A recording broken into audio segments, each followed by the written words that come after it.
तो क्या हाल है प्यारे विद्यार्थियों। आज मैं आपके लिए एक नया टॉपिक लेके आया हूँ, घातांक और घात, जो कि ये कक्षा 7 और 8 के अंदर है और साथ ही में 9th कक्षा 9 और 10वीं में भी ये काम आता है।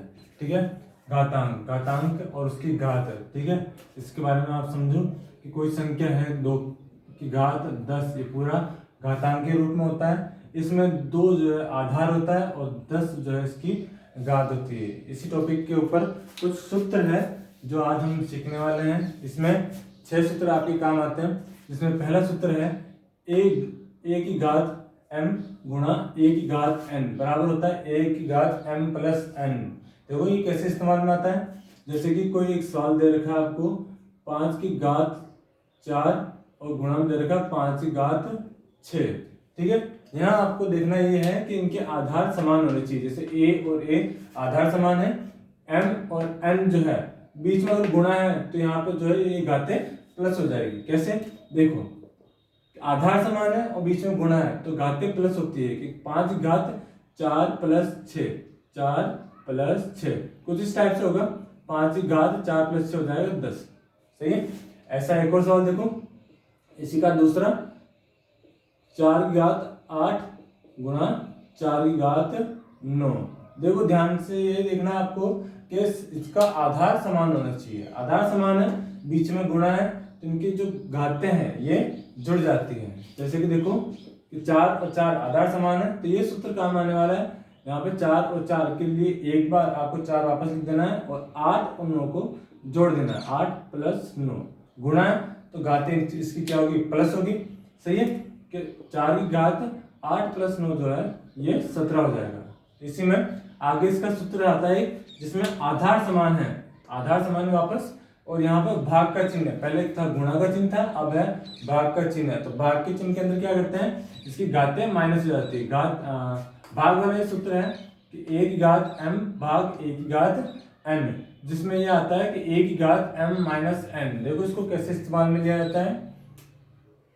इसका पहला सवाल जिसमें आता है 8 की घात 10 भाग 8 की घात 4।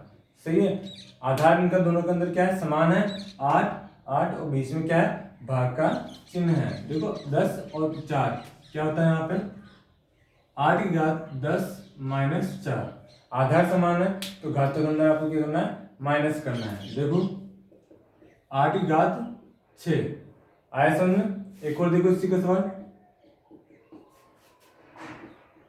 17 घात 6 मान लेते हैं भाग 17 घात 4। सही है, आधार समान है और बीच में क्या है, भाग का चिन्ह है। तो इसमें क्या करेंगे हम, 17 को वापस लिखना है और 6 और 4 में हो जाएगा घटाव। यहाँ पर जाएगा 6 माइनस 4, इसका उत्तर होगा 17 की घात हो जाएगी 2। सही है, ये पहला दो सूत्र हो गया।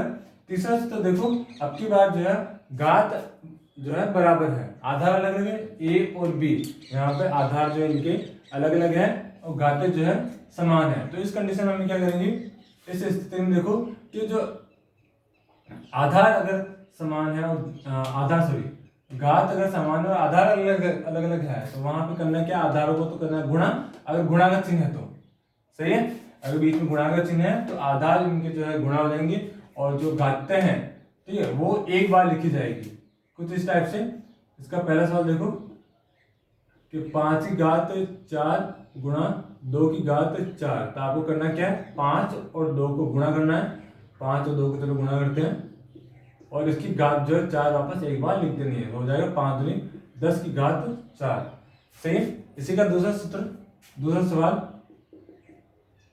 6 की घात 8 गुणा 9 की घात 8। यहाँ पे क्या होगा, 6 और 9 को गुणा कर देना है और इनके ऊपर आधार घात जो है 8 लिख देनी है। 6 9 54 आएगा और 54 की घात 8 आएगा। इसी का आगे चौथा सूत्र, जहाँ पे देखो आधार अलग अलग है वापस और जो घातें हैं वो बराबर है। तो आधार के अंदर भाग लगा देंगे कि a की घात m भाग b की घात m। तो करना क्या है, a के अंदर b का भाग लगाना है और इसके पूरे की जो है घात m हो जाएगी। देखो कैसे, पहला सवाल कि 10 की घात 8 भाग 5 की घात 8। तो करना क्या है, 10 में 5 का भाग लगाना है और पूरे की घात जो है 8 कर देंगे। देखो 5 का भाग 10 में कितने बार जाएगा, 5 दूनी 10। उत्तर जो क्या होगा, 2 की घात 8, कुछ इस टाइप से। इसी का दूसरा सवाल, 12 की घात 6 भाग 2 की घात 6।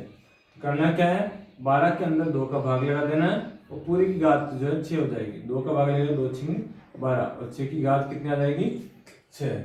आगे इसका सूत्र 5वां, एक की घात m की घात n है कि एक की जो 2 घात है, यहाँ पे एक तो m है और इसके ऊपर n जो है दोबारा से है, तो उसमें क्या करना है, m और n को जो है गुणा कर देना है। एक की घात m की घात n बराबर एक की घात mn, कुछ इस टाइप से। देखो पहला सवाल इसका, 5 की घात 6 की घात 4, तो यहाँ पे देखो क्या हो जाएगा, 5 की घात 6 गुणा 4 होगा, 5 की घात 6 चौक 24, कुछ इस टाइप से। अगला इसका सवाल, 9 की घात 8 की घात 6 बराबर 9 की घात 8 और 6 को गुणा कर देना है, 9 की घात 8 छिंग 48। आगे देखो छठा सूत्र, इसमें आखिरी सूत्र, एक की घात 0 बराबर 1। इसका मतलब होता है एक की घात, चाहे एक कोई नंबर है, ठीक है, पूर्ण संख्या है, कोई भी संख्या हो सकती है। यहाँ पर अगर इसकी घात 0 है तो इसका उत्तर जो है हमेशा 1 होता है, चाहे नंबर कुछ भी हो। जैसे कि इसका पहला सवाल कि 52 की घात 0 का उत्तर हो जाएगा 1। दूसरा सवाल, 528 की घात 0, इसका उत्तर भी हो जाएगा 1। मतलब a एक पूर्ण संख्या है, उसकी घात कुछ भी हो, अगर a एक पूर्ण संख्या है, इसमें अगर इसकी घात 0 होती है तो इसका उत्तर हमेशा 1 होगा। उम्मीद है आज के सवाल आपको समझ में आएंगी। अगर आज के सवाल समझ में आए तो प्लीज़ चैनल को सब्सक्राइब, लाइक कर देना। कमेंट में आपको ऐसे क्वेश्चन के बारे में बताना है जो आपको नहीं समझ में आ रहे, उसके लिए मैं आगे वीडियो बना दूंगा। धन्यवाद।